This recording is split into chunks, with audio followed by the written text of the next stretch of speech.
Best way to turn off or disable Windows Defender in Windows 10 and 11. Hi everyone, it's Sophia to assist you today without any delay. Let's jump right in. First, open Settings. In Settings, click on Update and Security, which is the last option. Then in left side, you'll find Windows Security. Click on Windows Security. You'll find this kind of screen pop up. Click on Virus and Threat Protection. Then you'll find this kind of screen pop up. Scroll all the way down till you find Manage Setting below Virus and Threat Protection Settings.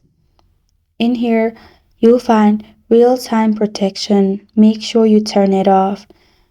Click on Yes, and it will be turned off. This is the best way to turn off or disable Windows Defender in Windows 10 and 11. Thank you for joining me today. If this video helps you out, please leave a like and subscribe for more. Got a question or want to suggest a topic? Comment below. I am Sophia signing off until next time. First, open Settings. In Settings, click on Update and Security, which is the last option. Then in left side, you'll find Windows Security. Click on Windows Security. You'll find this kind of screen pop up. Click on Virus and Threat Protection. Then you'll find this